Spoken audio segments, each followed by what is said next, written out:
Hello everybody, I'm Don Counts. Welcome into Fayetteville Public Utilities Channel 6. Today we have a legend coach in the house, Mr. Kyle Bills. How you doing, Coach Bills? Hey Don, good to be here. Good to see you. A lot of people around Fayetteville, Lincoln County are going to know that you coached ball here from 1984 to 1991 and some of the most successful times at Lincoln County High School. Yeah, it's a great time. It was a great time for me professionally. From a coaching standpoint, it's a great time for my family. Just some of the best years that we spent in the profession were spent right here. Let's talk a little bit about where you from, and then we'll lead into what brought you to Lincoln County. Well, I grew up in Tullahoma, Tennessee, and so having played football, baseball, and basketball all through, I was very familiar with Fayetteville, the old Central High School, which is who we competed against back in the day. And so I knew of the athletes they had here, the athletic programs. And when I finished my schooling at Knoxville in education, I wanted to coach. My first job was at Good Pasture Christian School in Madison, just outside of Nashville. And that was a fortunate job for me because I worked under who I still think was probably one of the best head coaches in basketball that you could ever want to work for. And his name was Ronnie Sarver. And I worked under him for 5 years. I first was his junior high coach and his assistant coach. And I did that for 5 years, and he ran a great program. He knew the game inside and out. He was a strict disciplinarian in every way.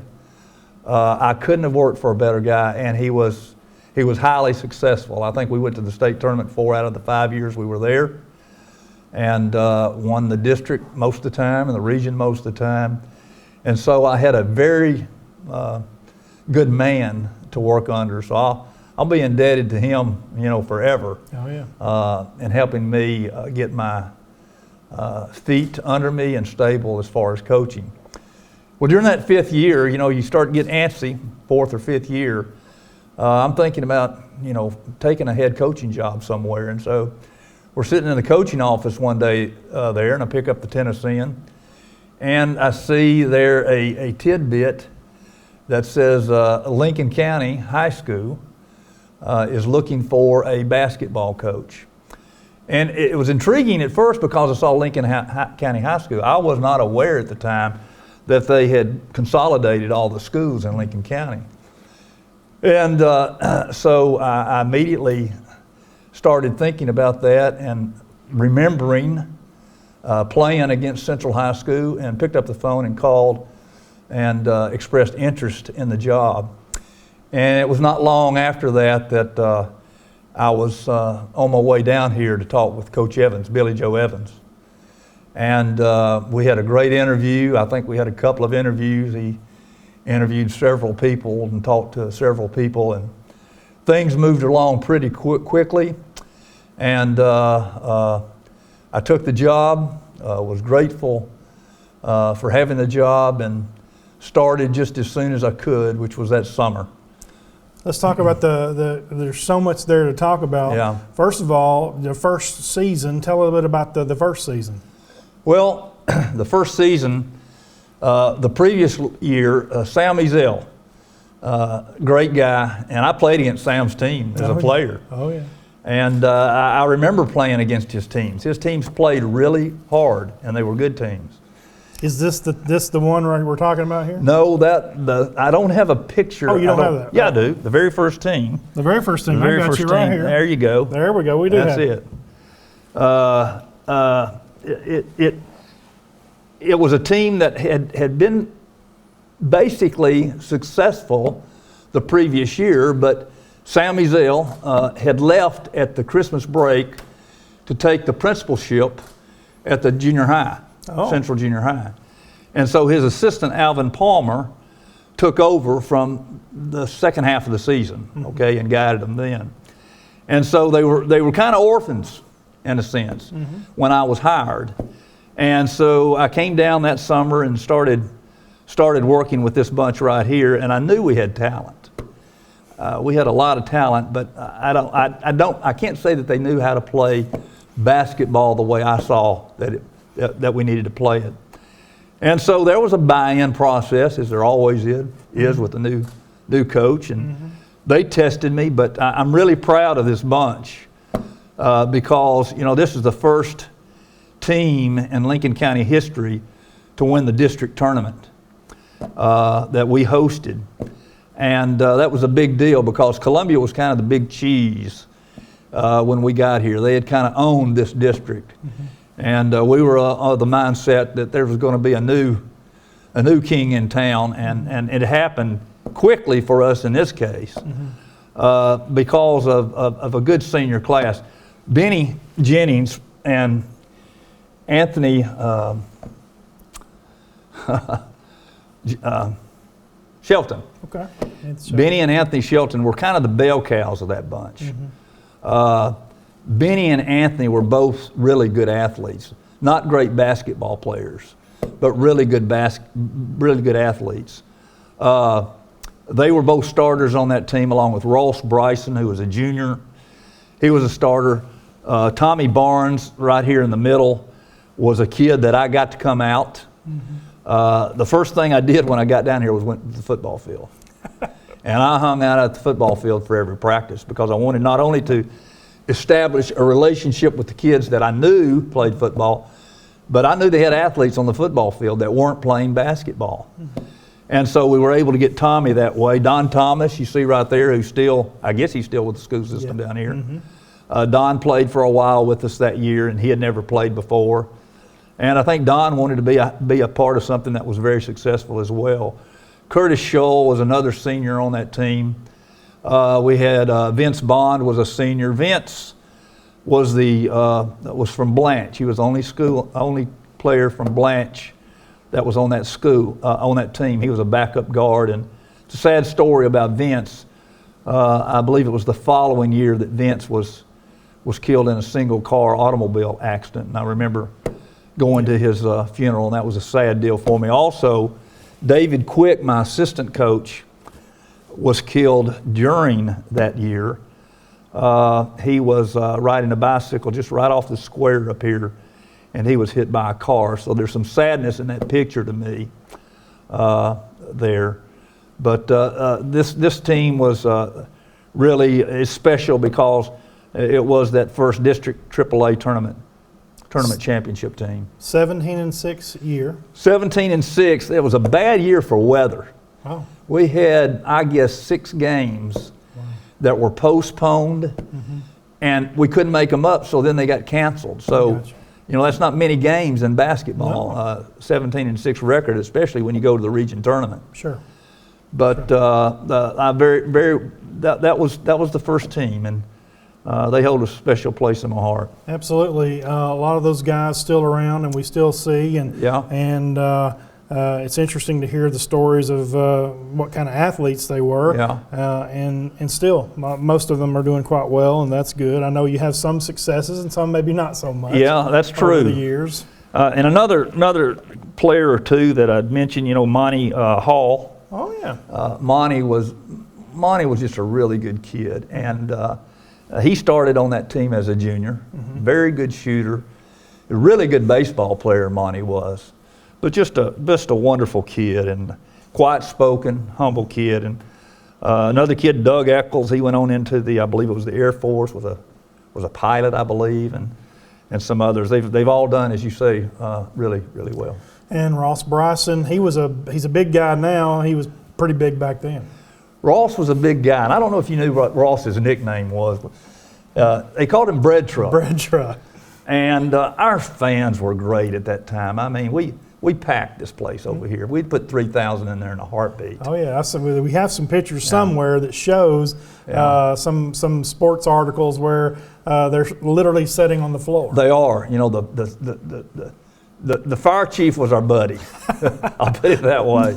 And the bleachers were packed, and literally, as you saw, there were people sitting 3 deep around the court during that time. But one game I remember we were coming into it, and we come out of the dressing room, and our whole student body has sunbeam bread. Oh.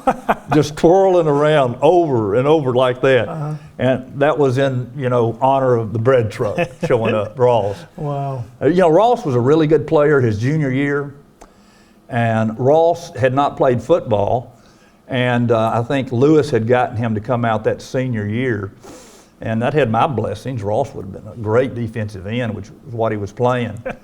But he got his knee torn up, and he came back during the basketball season, but bless his heart, his senior year, he loved basketball. He loved it. He wasn't what he could have been. And I hated that for him. I hated it for our team. Sure. Because he was a key cog, and he just never could get back to what he would have been. Yep. Well, that's the 84-85 season. The 86 season and 87 season, there's a couple of players here. I don't know if we have any photographs of it, but that's Quincy Vance and Andre Parks. Yeah, we've got some pictures of them here in a minute when they're upperclassmen. But I don't know if I just overlooked that or not, but that was a young team. Okay. As I said, that was a senior-dominated team. And really the rebuilding began the next year, and there's a great story behind Coach Evans that I want to share in that as well. I think that team went 9-16, I believe, and I mean, the 16 losses that we had, they were nail biters. We didn't get blown out by anybody, but we started all year long. We started 3 to 4 sophomores. We started Quincy as a sophomore. We started Clifford Edmiston or Phil Bonner as sophomores. And we started Wallace Greer some as a sophomore, not very much. The seniors that we played that year were Lance Fisk and Andre Parks. And good players, okay? Not the talented basketball players that we had the previous year as far as your senior class. So we're really starting over. But Lance and Andre gave us everything they could. Those underneath them as well gave us, what they could. And that team really worked hard and progressed through the year and got better and better. And I felt like I had a chance to do something in the district tournament. We were just too young. Yeah. We were too young. We were not good enough players yet. It was coming. Oh yeah. We just weren't ready. So it's a building year. Yeah. Yeah. At the end of that year, this is a story I wanted to get to. At the end of the year, I'm not feeling great because I'm not used to losing more than we win. Never have been. And so I get a memo that says Coach Evans wants to see you in his office. What the heck is this about? So I on my free period, I go down to the office, and Coach Evans invites me in and sits me down, and he looks me in the eye and he says, "How you doing?" I said, "Well, not great. You've worked hard, and you hadn't had a good year." And he says, "Well, I want to tell you," he says, "you're doing a great job. Wow. You're doing a great job, and I want you to know that." And I don't know if I ever expressed it to him, but boy, did that mean a lot to me, okay? Second year I was here and not having a good year, but him being a coach, he recognized who I was. He recognized what we had done. He recognized what we had, and he gave me just a tremendous amount of encouragement. And I'll say this too. When he interviewed me, I asked questions in the interview as well. I asked Coach Evans, because I wanted to see if they meant business here. And I said, "What do you want in me here at Lincoln County?" And he looked straight at me and he said, "I want a state championship."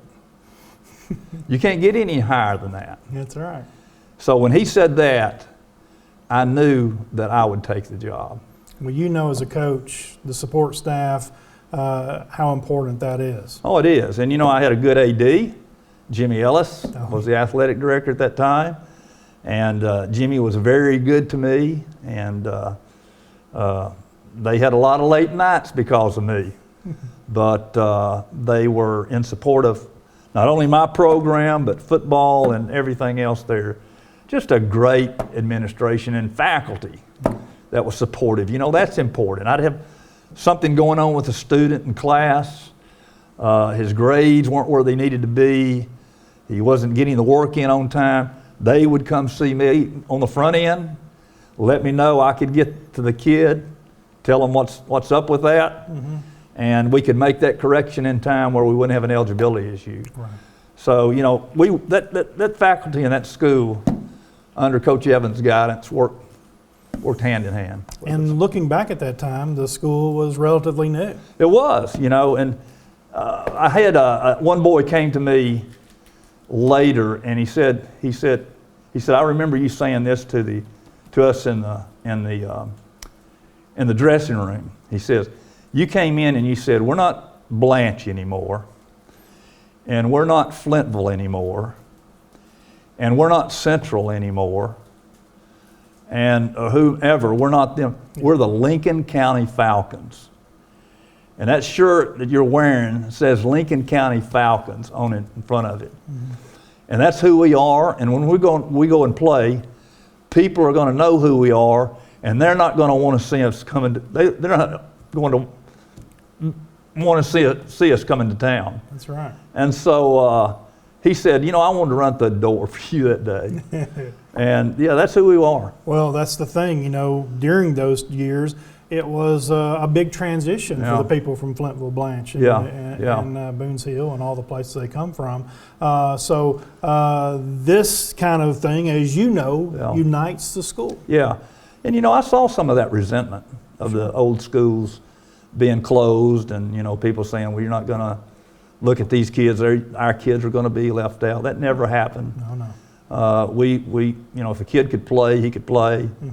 And we took care of those, and you're right. The success that we had on the athletic field and on the court brought this community together in a very special way. Absolutely.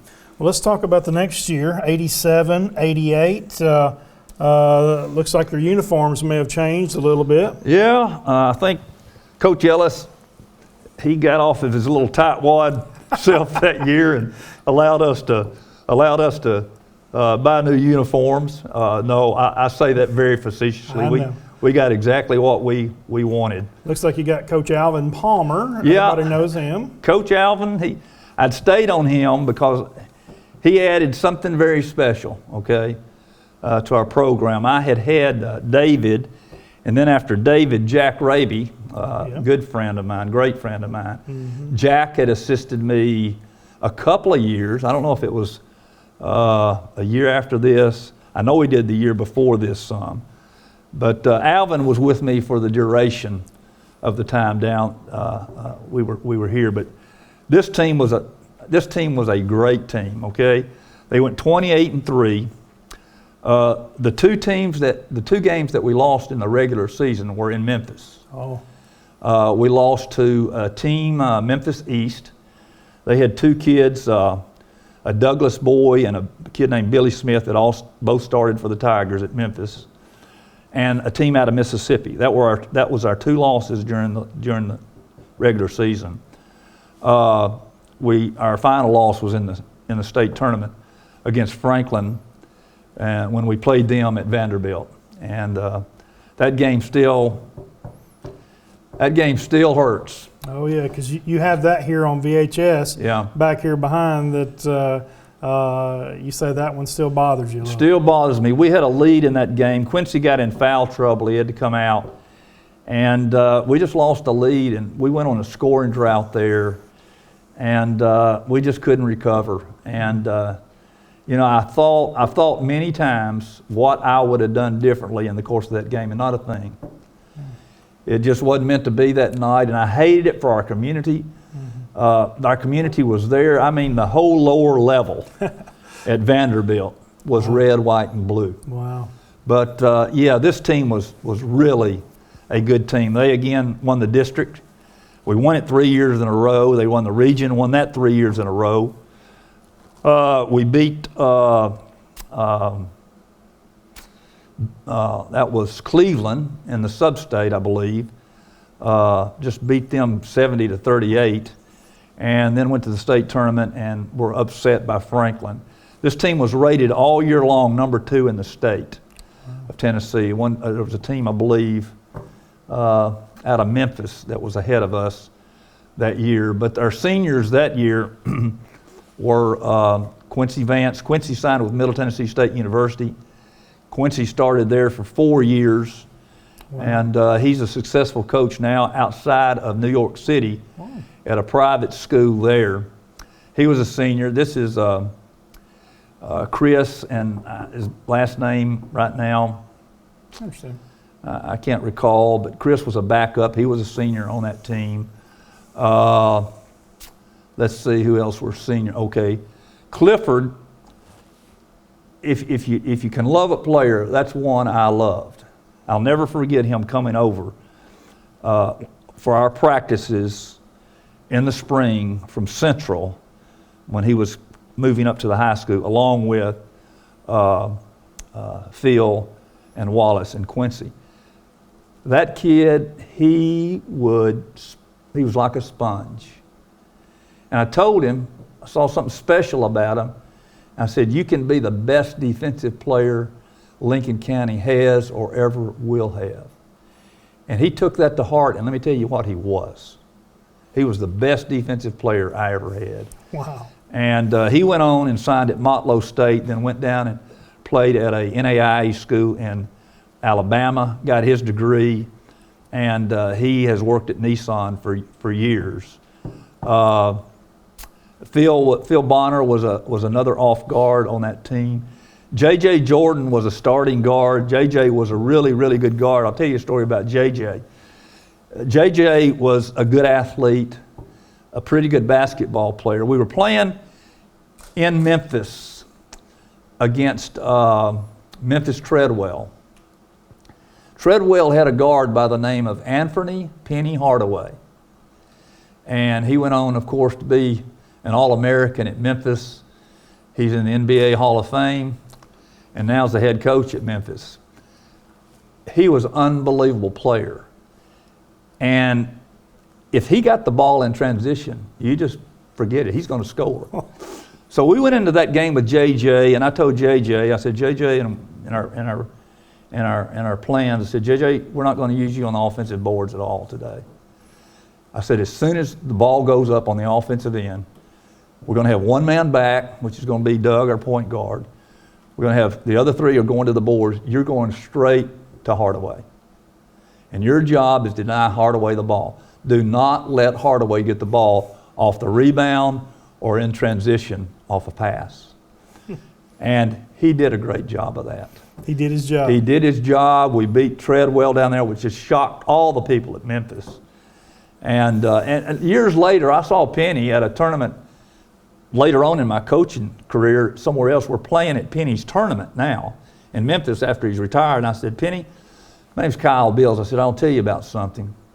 See if you remember it. He said, you lost a game in the Memphis Invitational your senior year, and a coach came out and helped you up off the floor after you got beat by a little old country school called Lincoln County. Do you remember that? And he looked at me with a big smile and he said, were you that coach? And I said, yeah. He said, I remember it very well. Wow.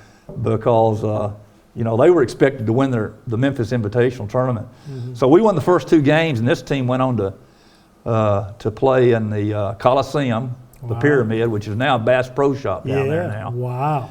Doug Smith, I can't say enough about Doug. He's probably the best point guard I've seen in high school. And he was a junior on that team. Doug, he got the Memphis crowd behind us while he was down there. Oh. Doug was a flashy player, not a show-off player. Tremendous ball handler, tremendous vision, and he could get the ball to the guys anywhere, anytime. And after they saw Doug make a couple of his passes down at Memphis, They got behind us when we played anybody else. They fell in love with them down there. Wow. But this was a great team. This was a team that could have won the state. Wow. They could have won the state, but we didn't. And I hated it for them. And just a really good bunch. Yep, that's some good guys there. And Doug went on. I think he's going to play the next year. We'll talk a little bit more about him on your next year. Okay. We're going to move forward, I guess, here to 88 and 89. Yeah, okay. This would be Doug's senior year, right? That's correct. Yeah, Doug and Jason East. Jason East was from Flintville. Oh, yeah. And Jason was a big kid, about a 6'5" kid. He was solid. He came in here and he started for us all 3 years, okay? Jason did, or at least 2 years at the 4 position. Quincy started at the 5. We moved him to the 5 position when Quincy left, and we moved Danny Allen to the 4 position. Doug was still back at 1. Chris Wright came in and he played at 3. And our 2-man was JJ. JJ was back again. This was, Kevin. Kevin was starting that year either as a sophomore as well. So somebody got bumped in that bunch. I don't know exactly who it was, but it was a deeper team than this team here. Mm-hmm. And this team here, again, won the district championship again, won the region championship again, went to the sub-state tournament. We got beat on a last-second shot against Cleveland, the team that we beat the previous year. Hit the shot at the buzzer, beat us by 2 at home. We were hosting it. This team was good enough to win the state tournament, but fell a little short. Kevin was a bell cow. Doug was. Danny was. Danny, it was only about 6'3", 3-ish, but Danny, he had length. He wasn't 6'3" in length and 6'3" in arms. Mm-hmm. Danny played more like he was 6'6", 6'7". Chris Wright came on that year as a player. Chris was a tremendous shooter, shot the ball really well. Chad was a good player, good backup player.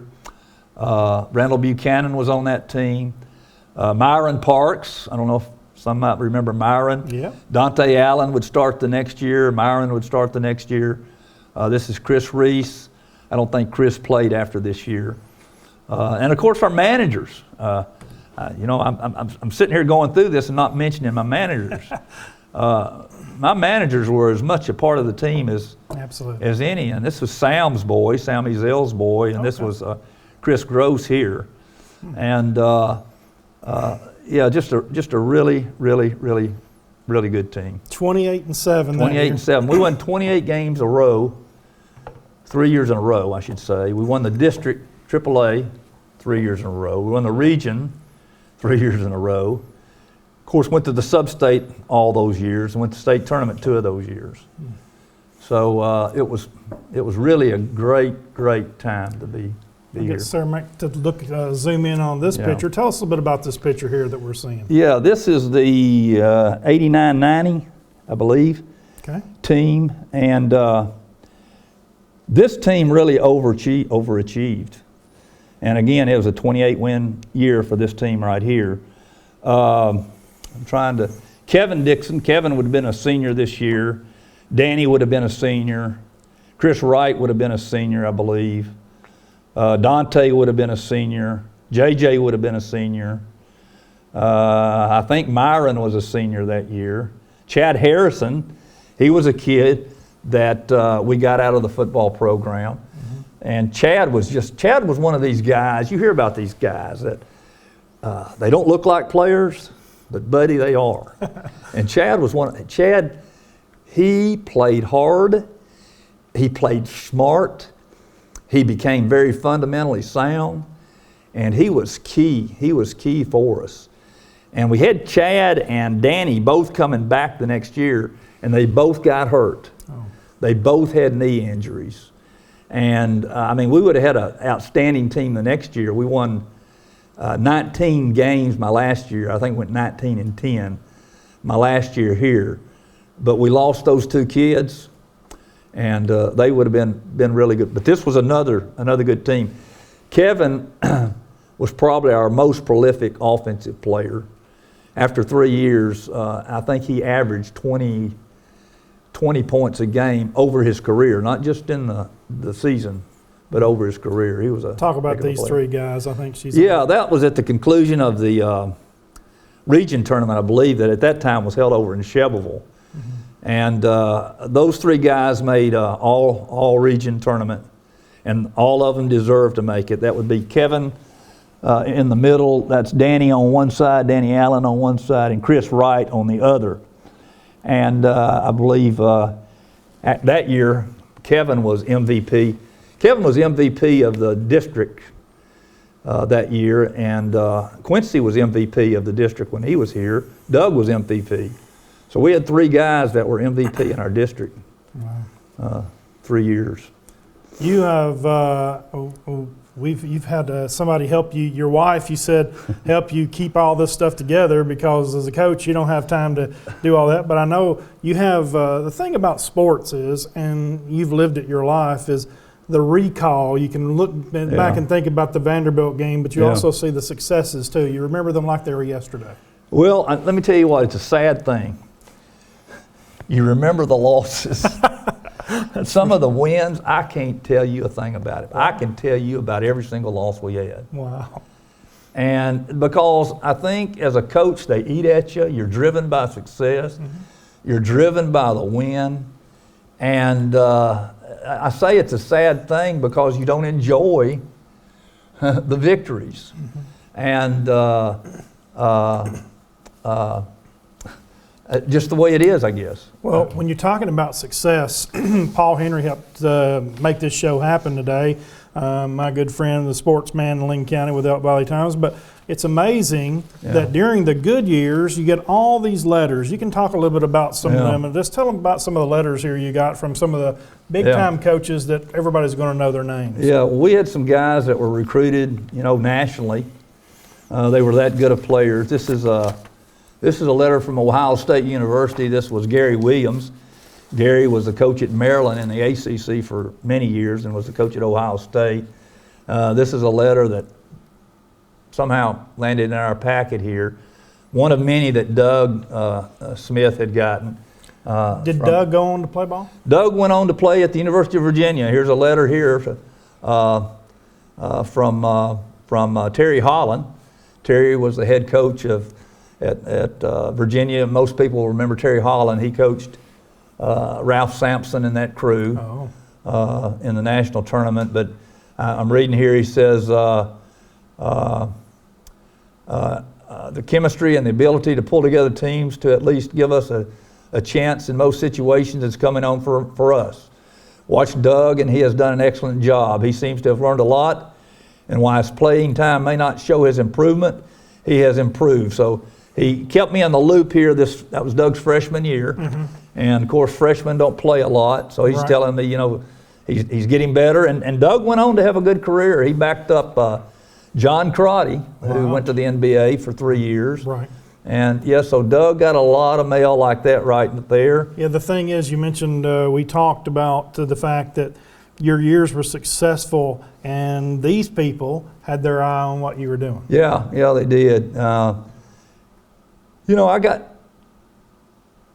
was fortunate. I had good players, but you got to do something with those good players. That's right.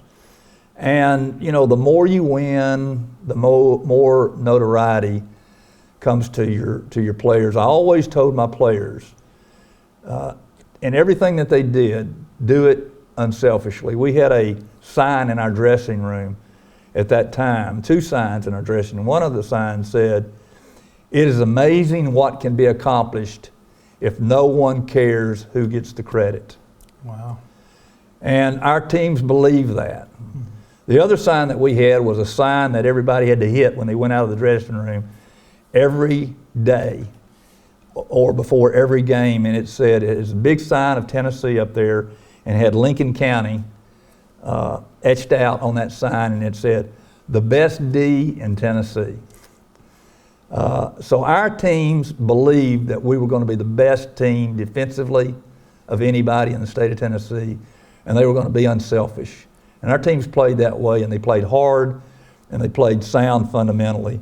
And so for that reason, we had these guys coming to see some of our players. This is another letter to Doug from Dave Odom. David was a head coach at Wake Forest. Did you happen to know that these people were in the gym? Yeah, I got to know them quite well and still know them quite well. In fact, I worked for Dave a little bit. In fact, Dave had asked me if I wanted to be a graduate assistant at Wake Forest at the time. And I actually thought about doing that. But, you know, I had three kids. And I think at that time, 4, 2, and a newborn. And a GA, which is a good way to get your foot in, especially with a good coach. If you want to go that route, it's the way to go. But I just could not see putting my family through that. Right.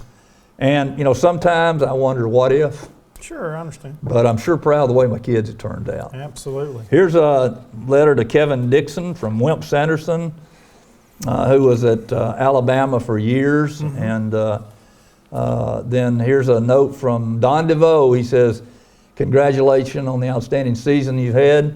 You and your team have worked very hard to advance to the state tournament, and you richly deserve the honor. Best of luck in the tournament.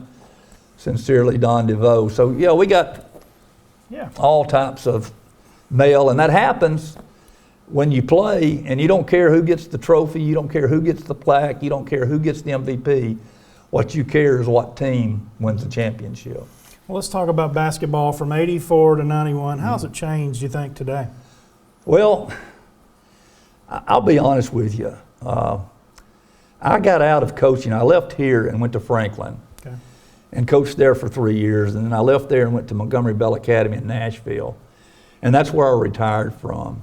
And I retired in 2002. I had health issues that, in fact, I had when I was here. They just didn't progress until I had to give it up. You know, I didn't watch a lot of basketball after I got out of it. I've been in a gym all my life. And, you know, everywhere I went, I heard a ball bouncing, and I looked in the side, and I saw clouds shooting the ball, and, you know, my mind was on that all the time. Sure.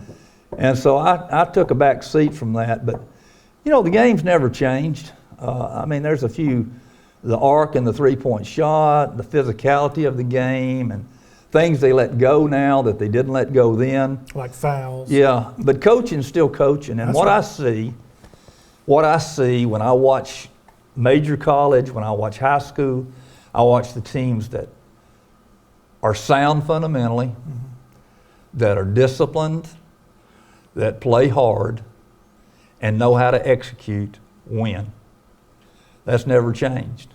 That's and our teams did that. And we did that better than most. I always told my kids, I said, you know, we may not be more talented than the team we're playing, but I guarantee you, they won't play any harder, they won't play together any better, and their fundamentals won't be any better than yours. Wow. So I said, you got a chance every night you played. And what happened for us, we were able to get some good athletes and combined that teaching with that and their understanding of the game to where, you know, we became the team to knock off down here. Some very good years, and I know you want to thank your wife for taking such a good job of clipping all this stuff out. Here's another nice shot of Bills leads Falcons to regional championship, and a picture of Alvin Palmer here. Yeah. That's from the Elk Valley Times. Yeah. Nadine, my wife, you know, she raised our kids in the gym. And I tell people she raised her children. A few months ago when Franklin was having their success, Fayetteville City was having their success, Kevin had called me and talked to me, and so I'd kind of got a schedule from him. I said, well, I'm going to try to catch your son down at Eagleville. That's not too far from Franklin. It's where we've lived. And so we headed down there, and I've talked to Kevin on several occasions since then. And he said, Coach, he says, how in the world did you do it? He says, you had 3 little kids, and you spent all your time with us. And he was right. He said, you went up and picked this kid up. You went and picked this kid up who couldn't get to practice. I mean, I can't tell you how many trips I made to Petersburg to pick Wallace Greer up and bring him up here just to be at a practice. during a week, and that's I wanted to do that. I wanted to do that. Right. Wallace needed that. Our boys needed that. Mm-hmm. But I was glad to see Kevin as an adult recognize the sacrifices that were made. And I say that to say my three children, have all done really well. And my wife, Nadine, she deserves much of that credit. I can tell you stories, Don. My head was so into the game that, quite honestly, I'm embarrassed sometimes when I think about it from a Christian standpoint. I understand.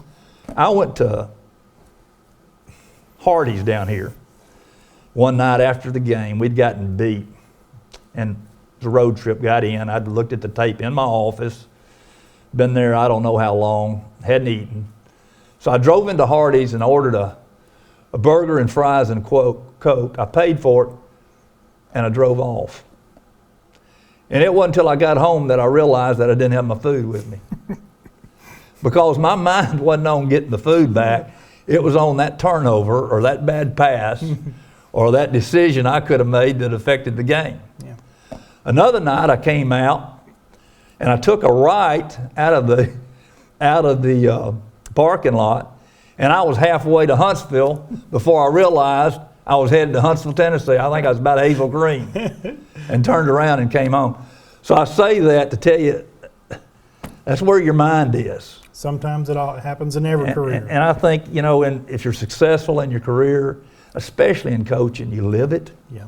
You live it.